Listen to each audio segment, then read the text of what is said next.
Hello everyone. So, my name is Dilwar Hussain. I teach psychology in the Department of Humanities and Social Science, IIT Guwahati. So, this is a course we are going to start today, and the name of this course is Psychology of Personality and Individual Differences, Theory and Applications. So, as the name suggests, this is a course that will focus primarily on understanding human personality from the perspective of psychology as a discipline. Now, this course is going to be a very interesting journey throughout this course, because the concept of personality itself is kind of every human beings, whether somebody is in proper research, academics, or from the discipline of psychology, or a layman person, everybody has some idea about human personality, and we use these ideas in our day to day functionings and conversations. So, everybody has some intuitive ideas about this concept of personality. So, this whole course will try to give more scientific approach to this understanding of personality. So, I hope this will be an interesting journey where we will try to understand human personality from diverse perspective. Now, as the name suggests, this course is from the discipline of psychology. So, as many students from other discipline also take such courses. So, before I jump into the content of this course, I will just give you some brief account of what the discipline of psychology is all about, so that you just get understanding of what this discipline is all about, so that you can kind of contextualize the knowledge within that discipline. So, before I start talking about the concepts, I will just give you a brief idea about the discipline of psychology. What is this discipline of psychology is all about, so that you can understand how to kind of place this whole knowledge within that discipline. So, when we talk about psychology, there are many definitions. One of the most simple definition that we can have is that psychology is the scientific study of behavior and mental processes. So, one thing is very clear, that psychology is about scientific study, and it also talks about behavior and mental processes. Okay? So, when we talk about scientific study, so it is very clear that psychology as a discipline aims to gather informations or knowledge using scientific method. So, whatever knowledge that we have or whatever theories that we have in the discipline of psychology, they are all, at least researchers try to use scientific method to gather those information and make conclusions. So, scientific study doesn't so discipline of psychology is not just concerned about speculations and logical analysis only. So, they collect data, analyze them properly, and then they make certain conclusions using scientific method. So, in that sense, this discipline uses scientific method to kind of understand the world and human world, whatever the approach that it has. So, what it studies primarily? So, we will be talking about scientific study a little bit. So, scientific study, when we talk about, or scientific method when we talk about, it has certain hallmarks, so certain features that it has to kind of qualify to call it as a scientific method. So, a lot of disciplines are called science or kind of, or at least claims that they use scientific method. So, the idea behind is that when we say something is scientific or using scientific method, it should have certain characteristics. So, these characteristics are basically that the study should be based on systematic observation, or technically called as empiricism. So, when we talk about systematic observation, means science always tries to study something based on whatever is observable or detectable using our sense organ. So, science will never study anything which is not detectable. So, if you cannot detect anything using our sense organ, which basically means eyes, ears, nose, or whatever, it has to be detected, then only we can kind of verify it whether it exists or not. If you are not able to detect something, or you are just making it up in your mind, that means it may exist, may not exist, we do not know, because we are not able to detect it. So, one of the important hallmark of scientific method is that it tries to kind of get information or gather data which is detectable. Now, this detectable means one way of detecting is through using sense organ, another is that lot of information, lot of data may not be directly observable through sense organ, but we can use certain instruments to amplify those sense organs to detect those information, or data. For example, we use microscope for things which are very minute, we cannot observe directly, but using certain instrument we can enhance the capacity of our sense organ to detect them. So, either using our sense organ directly or indirectly using certain instruments, science will only tries to study those phenomena or those data or information which can be detected using our sense organ. So, that is technically called as empiricism. Now, this observation that we do in science, it has to be systematic observation. What is the meaning of systematic observation here? It basically means that when you observe something, it has to be with a certain pattern. We have to observe patterns systematically, and there has to be something, things we need to see, what is causal phenomena, what is happening after that, and so on. So, systematically, step by step, one has to kind of collect data and information to make a valid conclusions. A lot of people who are in our day to day functioning, in the layman people also do lot of observation, but most of these observations are random observation. So, random observation, we cannot be very sure or confident about the conclusions based on random observation. For example, let us say you see a person, a stranger, you meet for the first time, and then that person behaves with you very rudely in a certain context. Immediately you will tend to make conclusion that this person is a very rude person. Okay. Now, this conclusion may not be correct. Why? Because this is just one observation, random observation. You are just for the first time meeting that person, and you are just getting one sample piece of that behavior of that person. Now, this may not be correct. This person may not be actually rude person, but something might have happened in that day which triggered certain his emotional reactions, and the person is behaving in an absurd way, which may be triggered by the situation. But for most of the other situation, this person may be very sane and very gentle person. It is possible. What I am saying, so this random observation that we do in our day to day functioning, a lot of this conclusion that we make may not be correct, simply because we are only looking at certain pieces of information without systematically observing it. So, science never makes such conclusion based on random observation. So, let us say in the same person, if we have collected data of that behavior of that person in multiple settings, multiple time period, then we can make a valid conclusion what kind of person he is, he or she is, whatever it is in that context. So, then our conclusion will be much more reliable and valid. So, that is the meaning of systematic observation. So, science makes conclusion based on systematic observation. It only focuses on those informations which are detectable by our sense organs. Science will never talk about something which cannot be detected. So, a lot of phenomena, let's say paranormal things, or things like God or something like that, whatever it is, a lot of things which are just we are kind of thinking about them, but we have no means to directly observe it. So, science will not go into those domain, that is not the purview of this does not comes under the purview of science.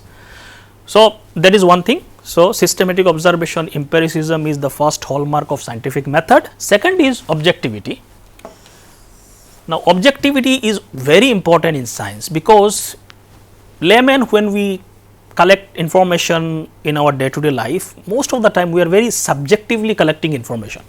When we say something as subjective, that means what you are doing, you are collecting some information, then you are adding your own perspective to it, your own biases, your own memories, your own belief system you are adding, and then you are saying whatever, making certain conclusions. So, these are called subjective informations. Your own personal biases, personal thought processes, personal belief system, everything will color what you are trying to say, understand.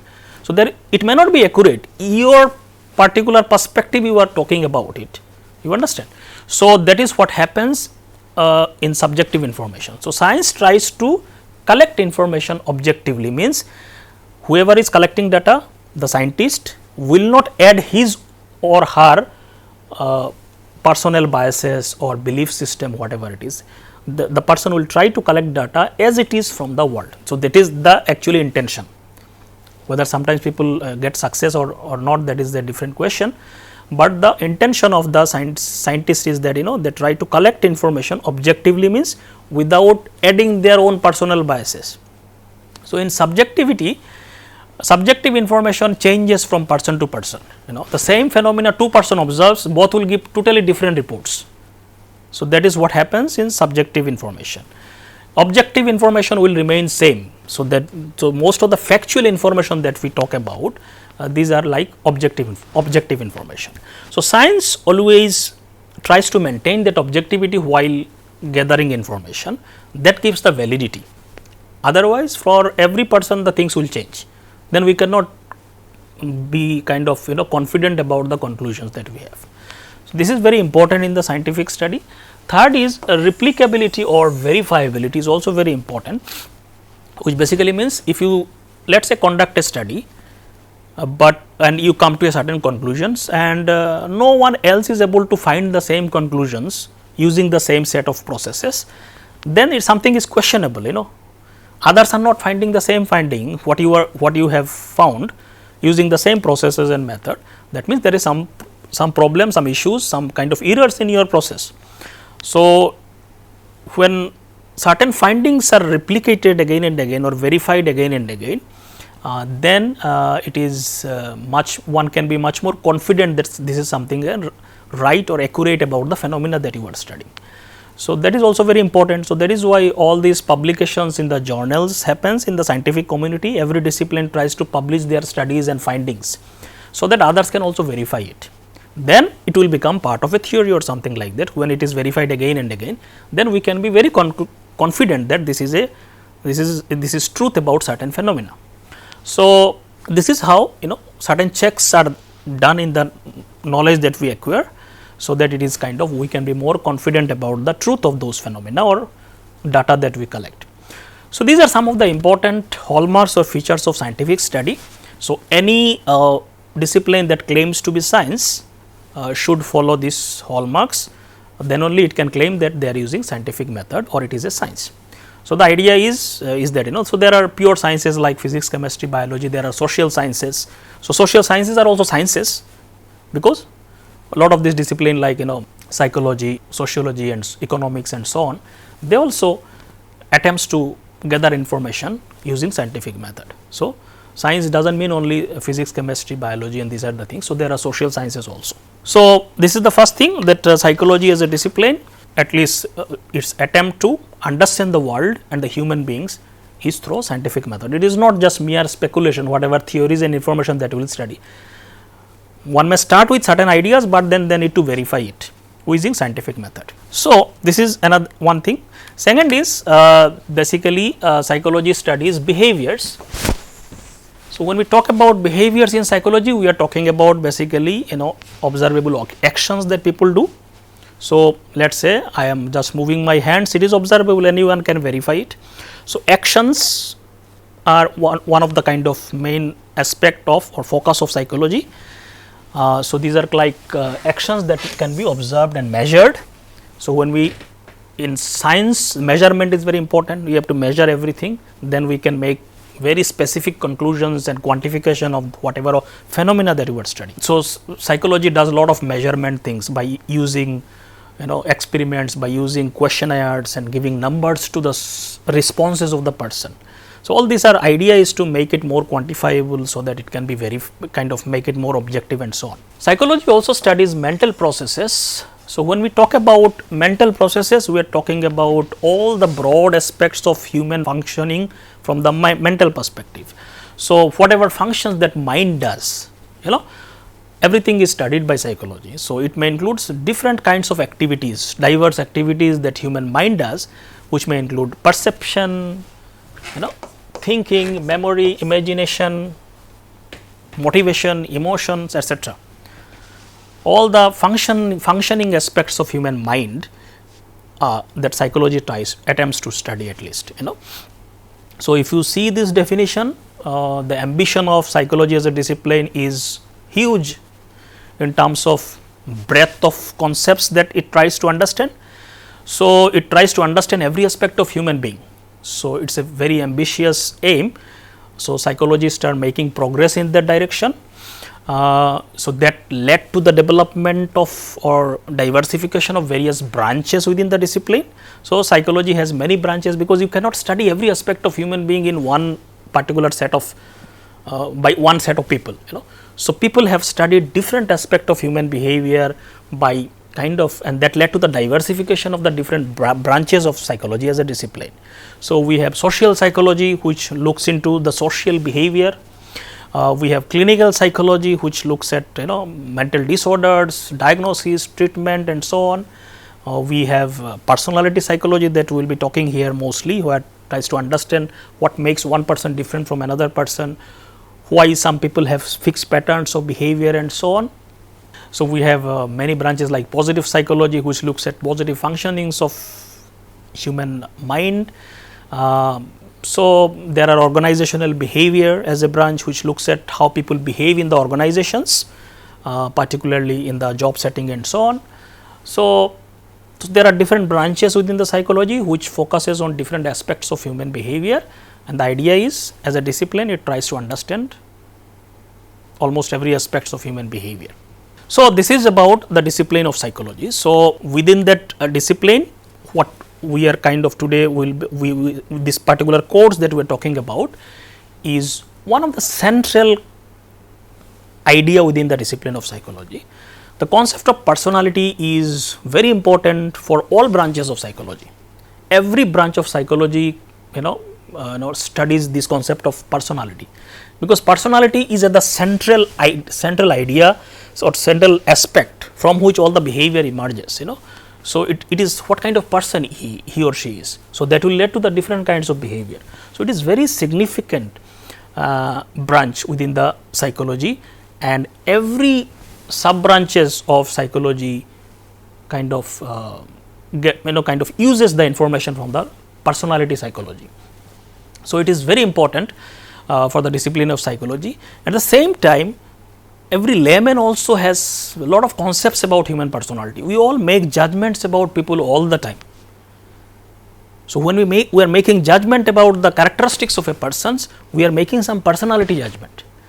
So, laymen also kind of very intuitively understand the concept of personality, because we are all using this concept on a daily basis, whether that our application may not be right, or may be full of biases and so on, but we all have some idea about the concept of personality. So, this also makes this discipline very kind of intuitively appealing to laymen also, because we all use this concept. So, in that sense, this is very central idea that laymen also use, and a very central idea to the discipline of psychology as well. So, let us see what this course aims at, what we are studying, the psychology of personality and individual differences. So, this, as I have already said, this personality occupies central or foundational role in the field of psychology, because every branch cannot avoid this concept of personality. It is there in every branch. So, that is why it is a central or foundational aspect of field of psychology. Studying personality psychology can provide valuable insights into the understanding of human behavior, motivation, individual differences, you know. So, personality, if you understand human personality, you understand almost every aspect of human behavior, which includes their behavior, motivation, individual differences. We will see how different theories tries to understand all these aspects. So, throughout this journey of this course, we will understand all these things. So, it is very important, because it gives a lot of insights about diverse aspect of humans.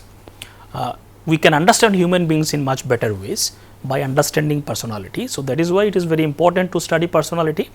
So, this course will also provide an in-depth exploration of personality psychology concepts, theories, and practical applications in various domains. So, this course will give rich information about various concepts associated with the this discipline of personality psychology.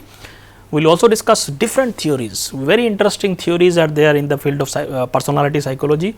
We will try to review most of the significant theories, and we will try to understand what insights we can get from these theories, and we will also see how can we apply those ideas in the different fields in our personal life, as well as different fields like workplaces, health and well-being and so on.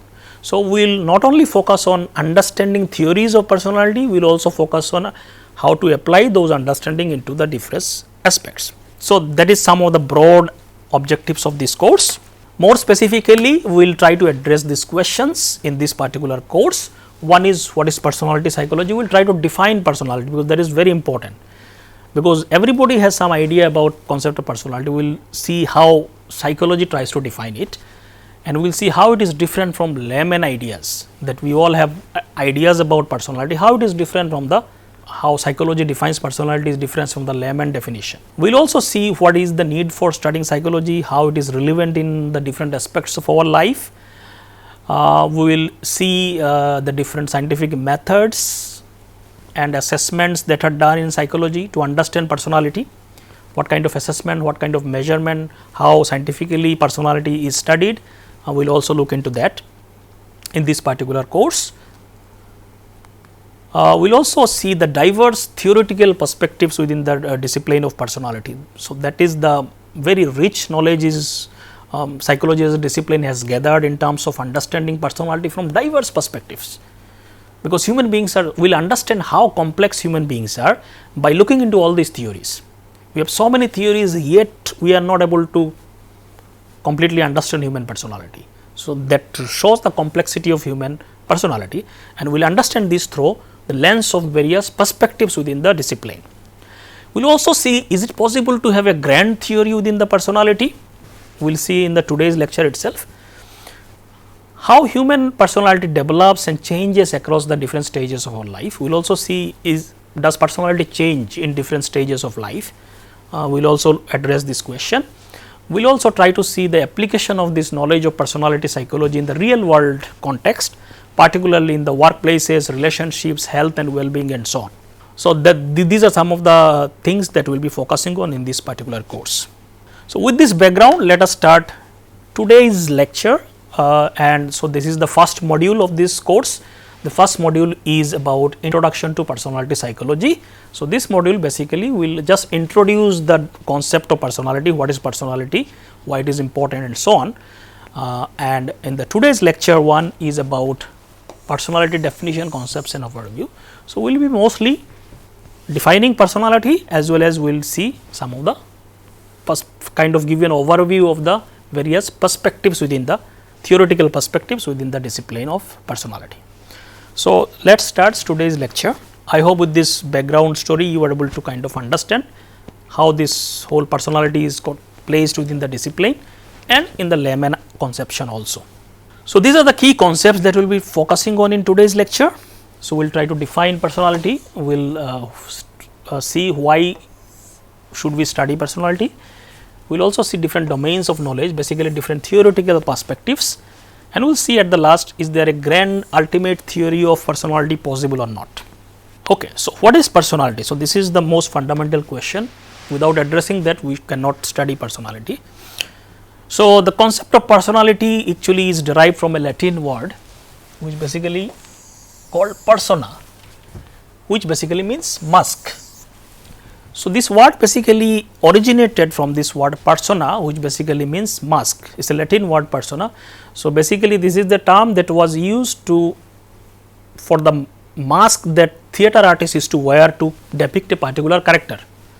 So, there is a kind of facade or mask that artist or the actors wears to depict a certain characters. So, that is called as persona. Basically from that word the personality came, because that mask gives you certain characteristics. So, personality is like that, the kind of mask that we wear and which gives us a certain character to our whole behavior. So, this is the origin of this word. Now, we all have different understanding of this concept of personality. From the layman uses personality in the different contexts, or different meanings are associated with this word. People use like personhood, individuality, personal charm and so on in the layman context. So, for example, people use the concept of personality using the terms like this person has very influential personality, this person is very charismatic personality, this person has very dominant personality, this person has a very attractive personality. So, these are different terms layman people use which are associated with the term personality, which may not be what psychology kind of looks at personality a little bit different. We will see how it is. So, Lehman has different ideas about the concept of personality. Psychology uses it in different little different way. We will see how it is. So, one of the most pioneering person in the field of psychology who started kind of in the initial days, who popularized this term personality, is American psychologist Gordon Allport, who popularized this term when he first published a book called Personality: A Psychological Interpretation in 1937. So, this is one of the first book in personality which kind of popularized this term personality. Before that, so many other terms were used in place of personality, like terms like character, terms like temperament were commonly used before Allport, and they mean almost similar thing what the personality connotes, but this term became much more popular after the publication of this book, and this term is still used, and it is one of the important concept in the field of psychology. So, Allport carried initially a lot of surveys to understand how many terms or what are the terms used to define or connote the idea of personality. He could kind of find almost 50 different ways of defining personality, and he kind of, and all this conception varied from lay common sense understanding to sociological, philosophical, ethical, legal definitions. So, there are different kinds of definition of personality. He could almost find out about 50 definitions, and he found that most of these definitions has lot of kind of value laden ideas, like there are some kind of judgment associated with personality terms that were used before him, what he could find out through the survey. So, they were used. For example, the description of like a woman of a good character or a man of a bad character. So, there was a lot of value or judgment associated with some of the terms that were used. So, when we technically or in a particular academic discipline you are using a term, we cannot use those judgmental terms, so that will not be lead us to in the right path in terms of studying a particular concept. So, a lot of these terms what Allport found that they have a lot of value judgment associated with it, which cannot be neutrally used in the research and so on. So, he felt felt the necessity to have a consensus on the use of this word and how to define it, without really making a lot of judgment associated with the person itself.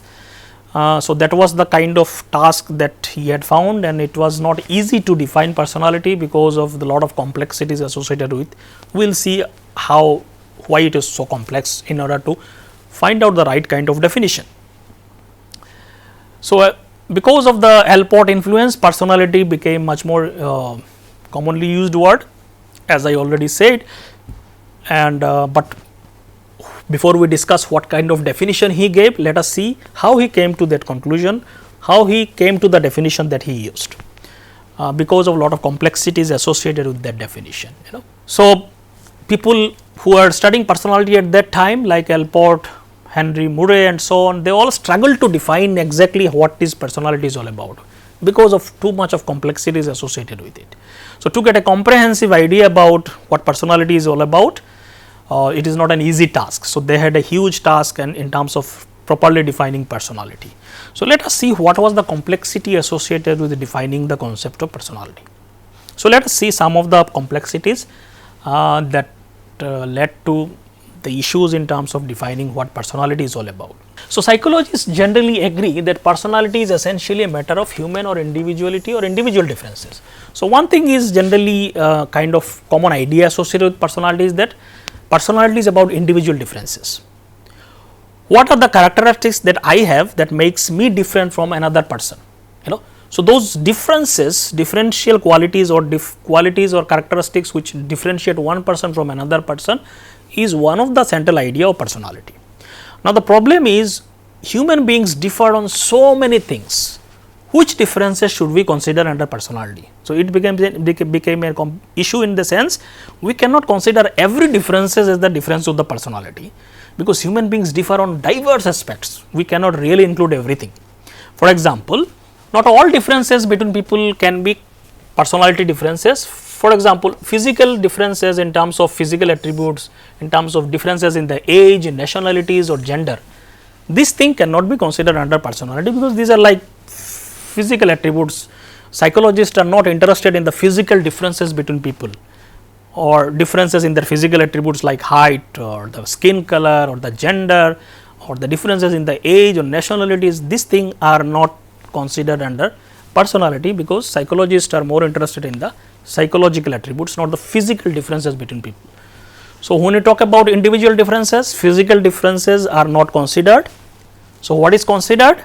Psychological differences are considered in defining personality. So, personality is more about psychological differences between people, differences related to thoughts, emotion and motivations and behavior. So, these are psychological differences what differentiate one person from another person. Now, again here complexity is that human beings have so many psychological attributes. Should we consider all differences, all aspects, or should we leave something and add kind of retain something?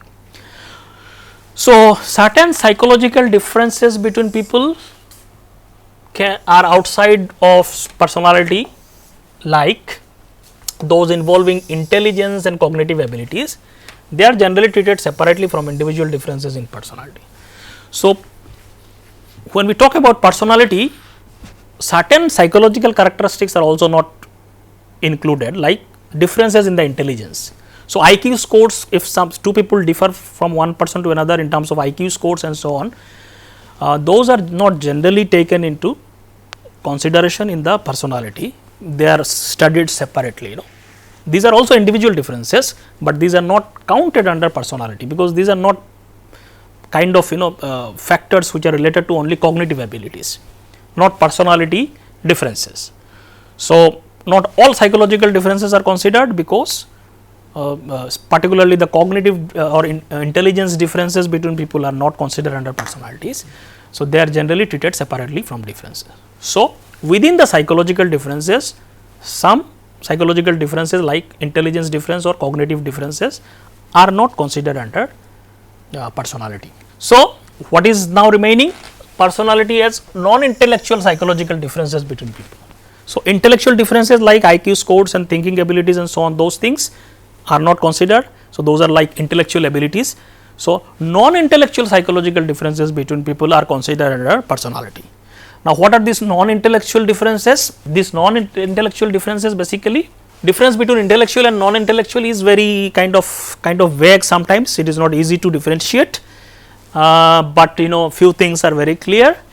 So, this is boundary that most psychologists kind of take it seriously in certain contexts, although that boundaries may not be very clear in certain contexts. So, some non-intellectual psychological differences between people, such as emotions and moods, are not considered under personality, as they are fleeting states rather than enduring characteristics of the person. So, in the personality psychology, we only focus on those non-intellectual differences between people which are enduring, which stays for a long time. So, in personality psychology, we do not consider differences between only emotions and moods which are very temporary. Like I may have certain mood today and it may shift after 1 hour. So, those things will not be considered under personality, because these are very all the time shifting. This does not give you a defining characteristics of the person itself. So, only enduring characteristics of the persons which stays or at least remains relatively for a long time, that can define the person, not the only short term changes. So, within these non-intellectual psychological differences, enduring psychological characteristics or differences between people are considered, not short term like only emotions and moods of the person. So, this difference is not easy to distinguish in real life, because in many time even emotion also influences certain characteristics and so on, but directly they are not considered. So, in certain contexts we cannot kind of reject emotions even in studying certain aspects of personality, which we will see. So, these non-intellectual differences between people, even within the non-intellectual differences, certain other things are also not considered directly under personalities, such as attitudes of the person, like being for somebody may be against certain attitudes, or again immigrations or refugees, whatever it is, I may have an attitude about it. So, those attitudinal differences are again not considered under personality. Certain beliefs of the people, such as whether somebody believes in God or not, they may not be directly considered under personality. Certain tastes, what kind of music you like and so on, and certain habits like going to bed early or late. Some of these differences are not directly considered under the component of personality. These are relatively more permanent than the emotions, but still they are not considered under personality because their range or impact on human behavior is very narrow. Only few aspects it influences. So, it does not define the person itself, but their aspects in terms of they are very restricted in terms of normally very quite narrow and restricted in their relevance in terms of human behavior. Very small aspects you may have certain attitudes about something, it may not really define who you are and so on. So, in that context some of these non-intellectual differences are also not directly considered under personality differences. So, personality characteristics in contrast have more relatively broad relevance. They refer to generalized patterns of psychological functioning. More of those aspects of your behavior which are generalized and which can endure for a long time, and different contexts also they are used, not just only particular thing. So, in that sense certain non-intellectual differences may not be directly counted under personality factor. So, if you see what we have discussed, this is summarized in this particular diagram which is taken from Haslam, one of the textbook.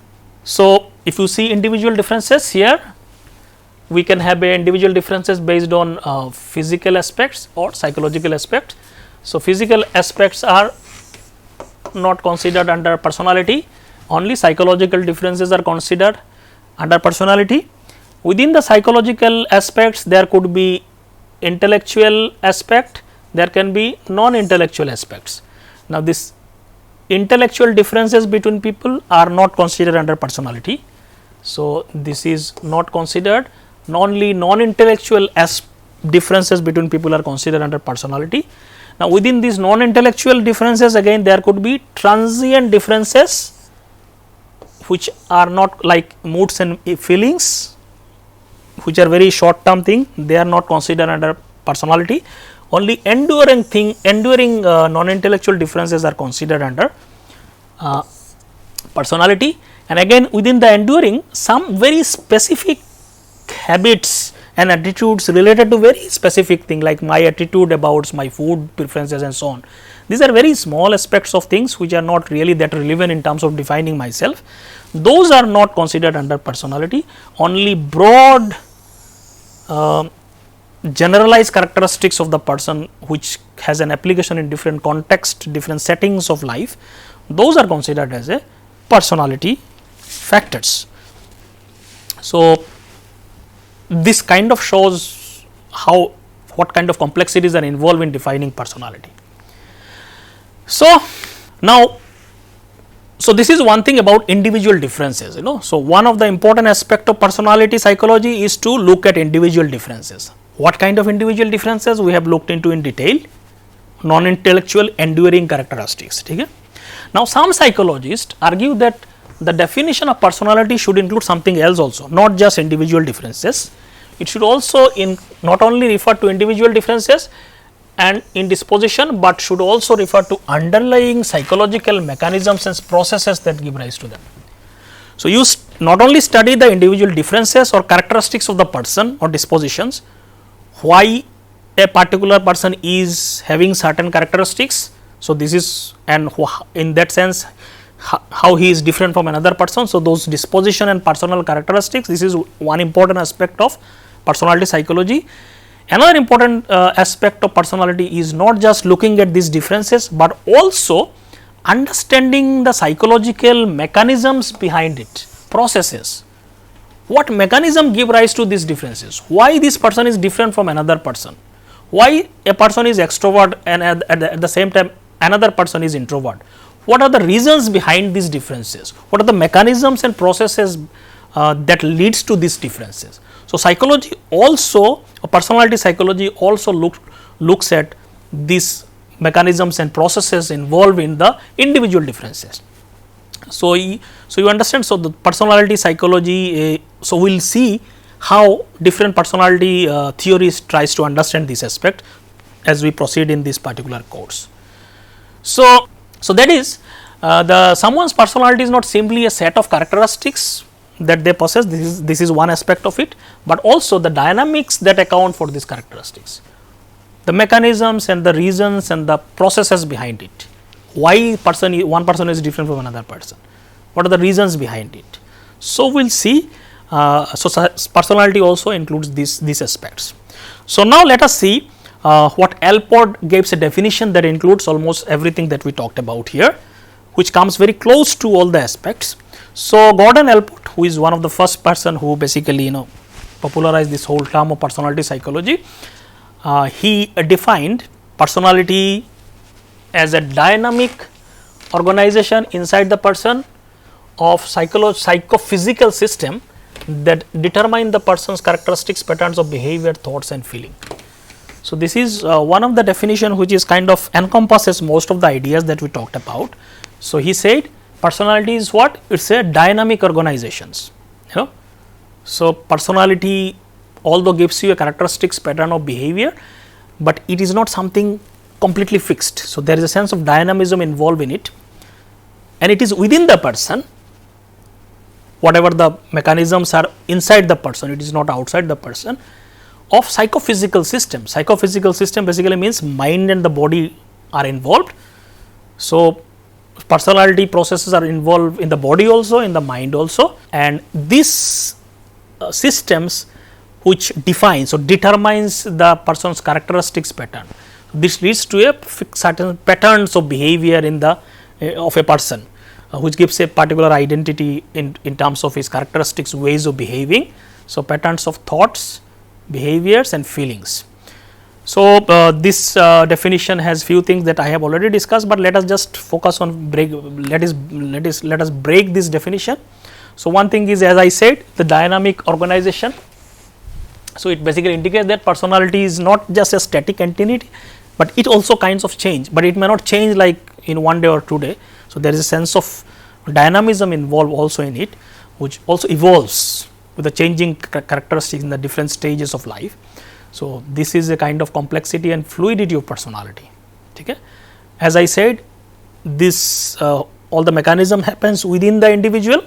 So, this basically underscores that personality is an internal construct unique to each person, which encompasses their intrinsic qualities and attributes. So, inside factors are very important. Obviously, outside factor can influence those inside factors, but most of this dynamic organization that happens, it comes from inside. It also talks about psychophysical system. Basically, Allport acknowledges both the mental or the physical or physiological component of personality. Personality is influenced by both mental factors as well as bodies or physical system. So, this means that personality involves a combination of mental processes, emotional states and biological system also. And it determines means what? It suggests that personality has a cause and role in influencing how people think, feel and behave. So, how you are feeling, thinking and behaving, it is caused or determined by your personality. So, it is a causal factor is kind of indicated in the definition itself. And what personality gives as an outcome is that it gives you a characteristics, behavior and thought. It makes you a very kind of unique individual. Allport emphasizes that personality is reflected in consistent patterns of behaviors, thoughts, and these patterns are unique to each individuals, and because of this uniqueness, one person is different from another person. So, this is one of the definition that kind of one of the broad definition that encompasses most of the complexities associated with the definition, and it at least kind of succeed in coming close to that. So, some of the related concepts that were used in place of personality and still today also these are used, this includes terms like temperament and character. So, temperament is one of the term that is used kind of synonymously with personality. Now, it is used with a certain distinct sense, where it basically is refers to those aspects of psychological individuality that are present at birth or at least early in childhood development, and these are related to emotional expressions presumed to have a biological basis. So, basically temperament is mostly used in the context of mostly in the initial difference, biological differences or genetic differences that leads to certain emotional differences in the infants and so on.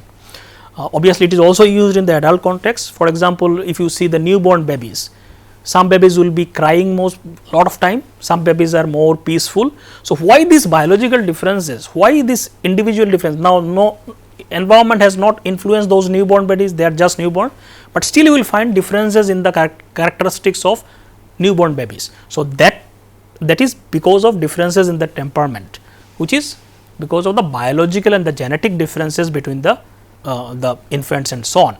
So, these biological differences between people which leads to different emotional expression. Some people are very emotional, some people are less emotional. So, in terms of expression it kind of influences. So, that is called as a temperamental differences. So, temperamental characteristics are believed to be rooted in the bodily physiological process. So, this is mostly related to biological factors that led to differences in the emotional expression. So, in that context mostly the term is used. Another term which is used is called character. Now, character is more of a social connotation, temperament is more of a biological connotation.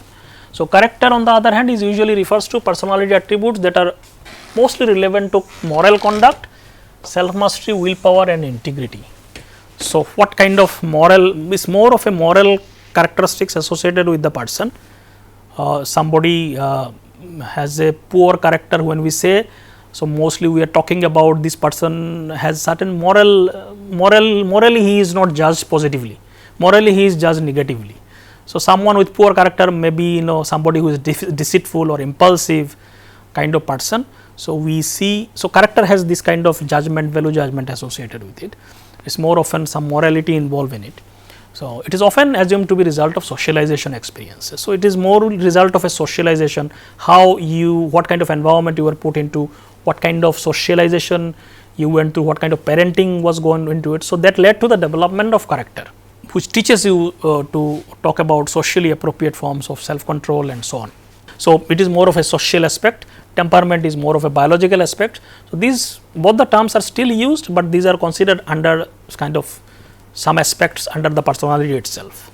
So, they may have distinct connotation, but still they are also different aspects of personality you can say. So, within that. So, another important question, that is why study personality, why we study, some of the few things I have already discussed, but one thing is why we need to study personality psychology is that it is focused on knowing more about ourselves and others. Human beings always wants to know more about themselves and the others to make their life more predictable. Whenever we do not know people around us, we become kind of confused and we become unsettled because we do not know how the other person will behave. So, immediately we want to know about the other person who are living around us, so that we can predict them. So, there is a natural tendency within all human beings to know about themselves and more about knowing about the other people around them. So, understanding personality gives us more information about that. We will be able to know more about ourselves, different processes involved in our behavior, thoughts and so on, and we will also able to know the reactions of other people around us. So, that intuitive curiosity of human being is fulfilled by studying personality. Second is personality help us to understand about human beings in a more of a holistic integrated way. So, personality by understanding personality we understand about the full person itself, we try to understand whether we succeed in it or not, but that is the attempt of personality psychology to understand whole integrated person. So, this is one of the reason for studying personality is to kind of understand the whole integrated person. If you see the other branches of psychology, these are mostly focusing on very specific aspects, but personality aims at understanding the whole person. So, as we already said, the personality seeks to understand the complete persons in the context of psychological life and understanding various aspects like cognition, emotions, behavior and the interaction with society and culture and so on. So, this approach aims to explore interconnectedness of different psychological elements within an individual to gain holistic understanding of the personality. So, this is another kind of reason why we should study, to understand the holistic as integrated person. So, that is also is an important aspect of personality psychology. Third important reason why we should study personality is that it gives insights into the layman foundation of knowledge. We all have certain ideas already about different persons because we keep constantly judging, characterizing different person all the time. So, there is already a foundation is there. On top of that, understanding of personality psychology will refine that understanding. It will make it more accurate knowledge, because our layman understanding may not be accurate. So, it gives more insight about already foundational knowledge that we all have. So, that is something also why we should study personality, because people in the layman context, if you see the people without even studying psychology, people will use the term like this person is introvert, this person is extrovert. So, these are already personality knowledge that people all have in the layman conversations and so on. So, people use all these terms in the kind of this knowledge is there, but understanding personality psychology will give further additional more accurate knowledge on top of that. So, that is another reason why we should study personality psychology. Now, let us see whether it is possible to understand the whole person. Is this mission impossible, or can we do that? Now, as we will see as this course progresses, people it is not easy to understand the whole person at a time. We can understand the different aspects of the person. So, different researcher focuses on only different aspects. So, there is only another problem with understanding the whole person. Obviously, understanding all these theories we can understand probably more holistically integrated understanding, but one theory cannot probably give you that understanding, because it is not probably possible to include everything in one theory. So, in that sense it is a kind of mission impossible. What Funder says in his kind of writings. So, even though personality psychology aims to study the whole person, the reality is to choose to limited focus on particular aspects of behavior that gives much more refined and better knowledge. Focus on limited aspects leads to emergence of several different basic approaches to paradigm. Now, this focusing on different aspects of human beings led to the emergence of diverse theories within the personality, and this whole course will focus on different theories, how they understand human personality from all these perspectives. So, basically that we will be studying in this theory, how it leads to that. So, basically many people says no, so there is a saying that people who are kind of jack of all trades and masters of none. So, basically if there is a theory which talks about everything about human being, probably it will not be able to give insights about anything significant, because when you want to integrate everything will be superficial. So, it is good that different theories emerge which focuses on different aspects rather than one unified kind of theory that talks about everything at once. So, it is in that sense we will see all these things. So, because of this focuses on the different approaches, personality psychology develop different paradigms or theoretical perspectives within the discipline, which talks about or looks into personality from diverse aspects. For example, there are approaches like trait approach. We will be looking into all these approaches in detail throughout this course. So, trait approach focuses on identifying and categorizing dispositions of people or characteristics, patterns of people. What are the different ways people can be different from each other? What are the ways people can be defined in terms of traits or characteristics? So, this theory is very kind of more layman perspective can connect with this theory in much more ways, because people try to all the time categorize people as somebody who is introvert, somebody who is extrovert, somebody who is whatever is friendly or humorous. We keep judging or categorizing people. So, this trait approach focuses on that only, categorizing people in the different characteristics and so on. So, we will be looking into different theories of trait theories. For example, and then there are another perspective called psychoanalytical perspectives, which was proposed by Sigmund Freud, that focuses on understanding the impact of unconscious mind. So, Freud talks about that human mind has different layers, and the dominant layer or the part of the mind is unconscious, that we are not even aware of what is there in that part of mind, and it is constantly influencing your behavior. So, how unconscious part of mind influences us and it defines the personality and behavior. So, psychoanalytic theories looks into that. Then there is a behavioral approach which looks into how environment influences and shapes the person we are. What is the role of environment? How environment influences, what is the mechanics behind it, that some person, why people become different, based on the environmental influences. So, a behavioral approach basically focuses on that. They do not focus on internal factors, they focus more on the environmental outside factors. Then there is a approach called cognitive approach, which focuses on the role of thought processes, belief systems, perceptions, how it influences and shapes the person, whatever the person one is. So, the cognitive approach mostly focuses on the mental factors and the belief systems that people have. Then there is a social cognitive approach, which focuses on the role or interaction of personal factors, means factors within the person, then the whatever the behavior that person executes, and the environmental influences, how all these three influence each other.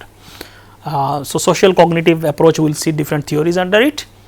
Then there is a humanistic psychological approach, which focuses on more of a positive functionings in terms of looks at what are the motivations behind personal growth, why people want to grow in life, how people focuses or goes into the process of self actualization, free will and so on, all these qualities that kind of gives you more freedom to expand your life as a person.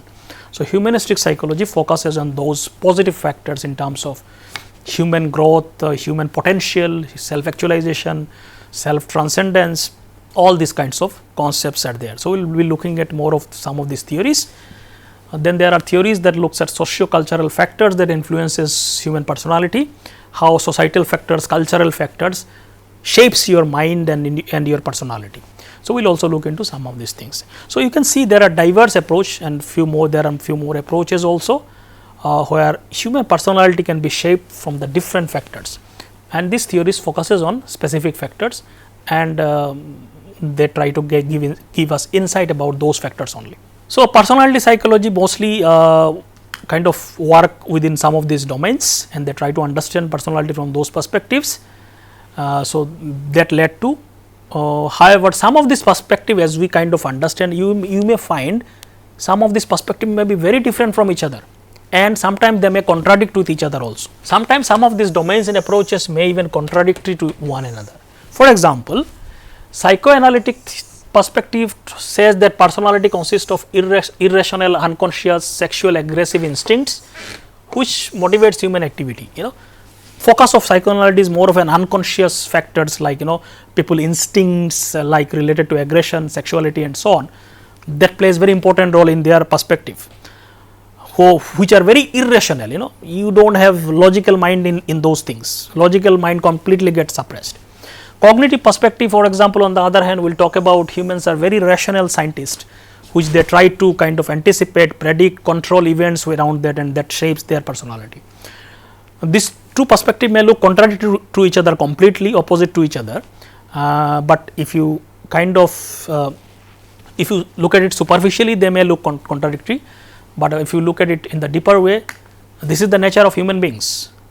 We have all the contradiction within all of us. We have irrational part within us, we have rational part also within us.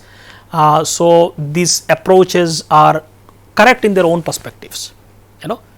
We cannot deny that we have also rational faculties which influences our behavior. We also have many irrational aspects to it, many unconscious forces within us, dark forces. That also leads to many behaviors which are negative and so on. So, it is true, at the same time they are contradictory to each other. So, it is possible if you go deeper into it, we will see all these things, that it will become much more clear that some of these contradictions are actually not contradictory. So, these are some of the things that we have already discussed. So, it is possible that sometimes basic emotions, motivations are activated, and some of these cool rational processes sometimes are more important in our life, and sometimes some of these unconscious dominant irrational part is dominant within human being. So, all these perspectives, even though may look contradictory, are actually talking about the realities of human nature. So, is there a grand ultimate theory of personality possible? The idea is there is no such theory as of now, and a theory that accounts for certain things is actually much better probably, and not because if you try to explain everything, it will not be possible, because as we have seen the human complexities around the concept of personality. So, and the theory that tries to explain almost everything, the grand theory that we are trying to understand, would probably not provide the best explanation for any one thing. So, it is better that some of the theories are only focusing on certain things and they are doing it very good, as compared to talking about everything and not explaining anything in proper way. So, lot of these grand theories, the idea is there, but we do not have any such theory as of now, and it is good in a some sense that all theories are focusing on specific aspects and they are doing good job, rather than one theory not doing good job and focusing on everything, as we said, which may not be a good idea. So, it is like similar to the device that does one thing well tends to be relatively poor at doing anything else. So, specialization is always good, and conversely a device that does many things at the same time will probably do none of them especially well. This is what we see in every aspect of human life also. So, all these theories and perspective that we talk about, they are kind of good and able to give more insight because they are focusing on certain aspects only. So, it is so even if you have a grand big theory one day, the result may not be grand only because of this, because when we try to explain everything at once, none of this explanation will be grand. So, this is probably one of the, I think in a sense the discipline of personality psychology is going in the right way in a sense.